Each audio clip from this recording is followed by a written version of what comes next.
Welcome to next exam tips. मैं हूं महेश और आज है 10 जून के जो भी इंपॉर्टेंट क्वेश्चन बन सकते हैं आज हम इस वीडियो में डिस्कस करेंगे और साथ ही 10 जून के जो भी इंपॉर्टेंट क्वेश्चन बनेंगे उन सभी क्वेश्चन के इंपॉर्टेंट फैक्ट भी बताऊंगा। तो वीडियो को बिना स्किप किए लास्ट तक ध्यान से देखिएगा और आपको लास्ट में कुछ क्वेश्चन पूछे जाएंगे जिसका जवाब आपको कमेंट बॉक्स में कमेंट करके बताना होता है।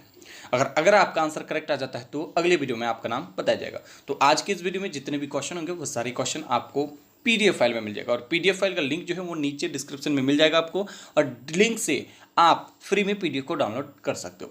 तो चलिए हम शुरू करते हैं आज के पहले प्रश्न को। हाल ही में एस्ट्राजेनेका कंपनी ने कोरोना वैक्सीन की कितनी अरब डोज बनाने के लिए सीरम इंस्टीट्यूट ऑफ इंडिया के साथ करार किया है? तो इसका सटीक आंसर होता है 2 अरब डोज, यानी बी ऑप्शन सही है। तो हाल ही में एस्ट्राजेनेका कंपनी ने कोरोना वैक्सीन की 2 अरब डोज बनाने के लिए सीरम इंस्टीट्यूट ऑफ इंडिया के साथ करार किया है। चलिए एस्ट्राजेनेका कंपनी के बारे में जानते हैं। एस्ट्राजेनेका पीएलसी एक ब्रिटिश स्वीडिश बहुराष्ट्रीय दवा और बायोफार्मास्यूटिकल कंपनी है जिसका हेडक्वार्टर कैम्ब्रिज में है। कैम्ब्रिज में कहाँ पे? कैम्ब्रिज में इंग्लैंड में है। इसी एस्ट्राजेनेका कंपनी ने जो है अभी 2 अरब डोज कोरोना वैक्सीन की 2 अरब डोज बनाने के लिए सीरम इंस्टीट्यूट ऑफ इंडिया के साथ करार किया है। चलिए सीरम इंस्टीट्यूट ऑफ इंडिया के बारे में जानते हैं। सीरम इंस्टीट्यूट ऑफ इंडिया, ये जो है serum institute of India Bharat में टीकों सहित इम्यूनोबायोलॉजिकल दवाओं का निर्माता है और इसका स्थापना जो है 1966 में किया गया है। साइरस पुनवाला द्वारा 1966 में स्थापित किया गया है इसे। इस कंपनी का नाम याद रखिए, सीरम इंस्टीट्यूट ऑफ इंडिया। तो अभी जो है एस्ट्राजेनेका कंपनी ने कोरोना वैक्सीन को तैयार करने के लिए 2 अरब डोज वैक्सीन तैयार करने के लिए सीरम इंस्टीट्यूट ऑफ इंडिया के साथ एक करार किया है। याद रखिए ये 2 अरब डोज बनाने के लिए करार किया है। किसने किया है? एस्ट्राजेनेका कंपनी ने किया है। तो आप एस्ट्राजेनेका और सीरम इंस्टीट्यूट ऑफ इंडिया के बारे में याद रखिए, ये इंपॉर्टेंट है और आने वाले एग्जाम में पूछा जा सकता है। तो आपको इतना याद रखना है। तो इस क्वेश्चन से आपको इतना इंपॉर्टेंट जानकारी मिल जाती है। आप रेगुलर चैनल के साथ बने रहे। रेगुलर चैनल के साथ बने रहने के साथ आपको साथ में होम स्टडी भी रखनी होगी। आप चैनल पे स्टडी करो, साथ में होम स्टडी भी रखो। जितना हो सके आप होम स्टडी भी करो और साथ में ऑनलाइन भी स्टडी करो। आपको चैनल पे जीके जीएस भी मिल जाएगा, आप वहाँ पे जाके भी जीके जीएस देख सकते हो और आप करंट अफेयर्स को भी देख सकते हो। डेली मॉर्निंग में एक टारगेट फिक्स कर लो। डेली मॉर्निंग में उठने से पहले आप जो है सबसे पहले इस चैनल पे आके नेक्स्ट एग्जाम टिप्स चैनल पे आके वीडियो को देखो। जो भी करंट अफेयर्स दिए जाते हैं उन करंट अफेयर्स को अटेंड करो और जितने क्वेश्चन होते हैं वो सारे क्वेश्चन आपके माइंड में स्टोर होना चाहिए। तो आप जो है चैनल के साथ जुड़िए, चैनल को सब्सक्राइब कीजिए, साथ में बेल आइकन को क्लिक कीजिए। अगर वीडियो पसंद है, क्वेश्चन अच्छे लग रहे हैं तो आप वीडियो को लाइक कीजिए और साथ में शेयर कीजिए। ये इंपॉर्टेंट है और अपने दोस्तों में शेयर ही कीजिए, बहुत ही ज़रूरी है। आप दोस्तों में शेयर कीजिए, दोस्तों को जोड़िए और जो भी क्वेश्चन पूछे जाते हैं उसका आंसर बिल्कुल आसानी है और आसानी से आप आंसर भी दे सकते हो। तो बने रहें नेक्स्ट एग्जाम टिप्स चैनल के साथ। अब हम बढ़ेंगे अगले प्रश्न पे। हाल ही में मशहूर शायर और गीतकार जावेद अख्तर प्रतिष्ठित रिचर्ड डॉकिंस पुरस्कार से सम्मानित होने वाले कौन से भारतीय बन गए हैं? तो इसका सटीक आंसर होता है पहली, यानी ए ऑप्शन सही है। तो भी हाल ही में मशहूर शायर और गीतकार जावेद अख्तर प्रतिष्ठित रिचर्ड डॉकिंस पुरस्कार से सम्मानित होने वाले पहले भारतीय बन गए। चलिए आप मशहूर शायर और गीतकार जावेद अख्तर का एक इमेज देख लीजिए। ये है जावेद अख्तर, ये मशहूर शायर हैं और साथ में गीतकार भी है और इन्हें प्रतिष्ठित रिचर्ड डॉकिंस पुरस्कार से सम्मानित किया गया है। यह सम्मान पाने वाले यह पहले भारतीय हैं, पहले शायर और गीतकार भारतीय हैं। और आप ये भी याद रखिए कि रिचर्ड डॉकिंस पुरस्कार जो है ये काफ़ी प्रतिष्ठित है और ये पुरस्कार हर वर्ष जो है अंग्रेजी विकासवादी जीव विज्ञानी रिचर्ड डॉकिंस के नाम पर दिया जाता है। याद रखिए आप जावेद अख्तर के बारे में और इस प्रतिष्ठित रिचर्ड डॉकिंस पुरस्कार के बारे में। चलिए हम बढ़ेंगे अब अगले प्रश्न पे। हाल ही में 9 जून को पूरे भारत में किस अमर शहीद की पुण्यतिथि मनाई गई है? तो इसका सटीक आंसर होता है बिरसा मुंडा, यानी बी ऑप्शन सही है। तो हाल ही में 9 जून को पूरे भारत में बिरसा मुंडा अमर शहीद की पुण्यतिथि मनाई गई है। बिरसा मुंडा के बारे में आप जान लीजिए। बिरसा मुंडा, इनका जन्म जो है 1875 के दशक में हुआ था और ये छोटा नागपुर में जन्म हुआ था और ये छोटा नागपुर के मुंडा परिवार में हुआ था। मुंडा एक जनजातीय समूह था जो कि छोटा नागपुर पठार में निवास करते थे। याद रखिए इनका जन्म तिथि, ये भी इंपॉर्टेंट है, 1875 के दशक में। और इन्हें जो है 9 जून 1900 में एक धीमा जहर देने के कारण इनका मौत हो गया था।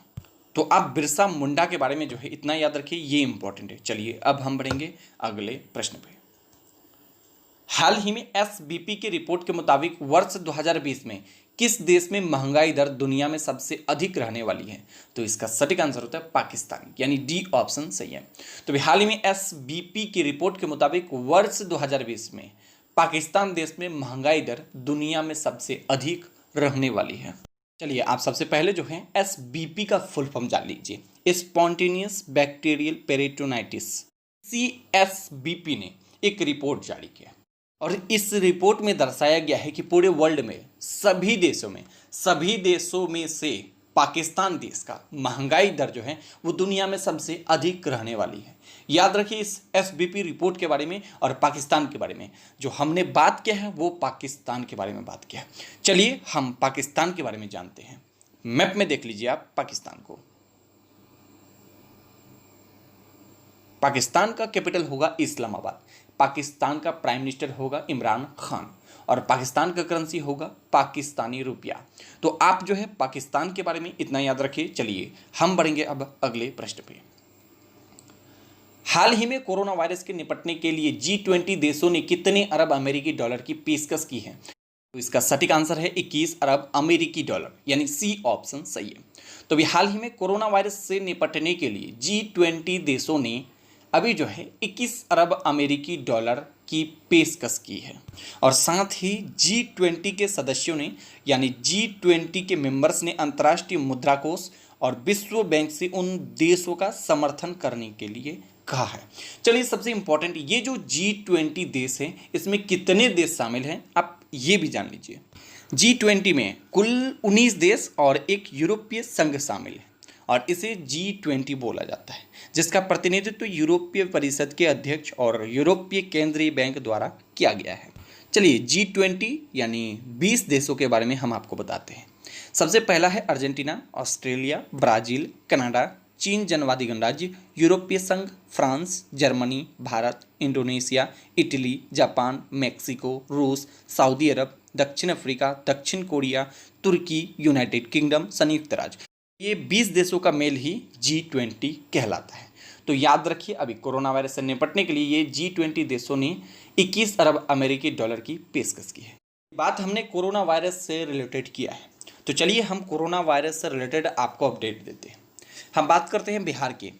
अब तक बिहार में कुल 4,915 केस हो चुके हैं, यानी इतने कोरोना मामले सामने आ चुके हैं, जिसमें से अब तक 2,425 आदमी ठीक हो चुका है और लगभग 30 का मौत हो चुका है। चलिए दूसरा अपडेट देते हैं। दूसरा अपडेट आपको पूरे भारतवर्ष का है।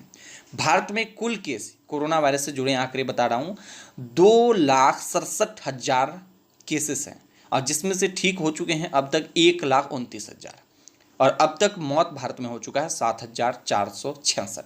ये कोरोना वायरस का अपडेट है और पूरे वर्ल्ड में यानी दुनिया भर में अब तक केसेस हो चुके हैं 69,31,000 केसेस। तो याद रखिए कोरोना वायरस के बारे में।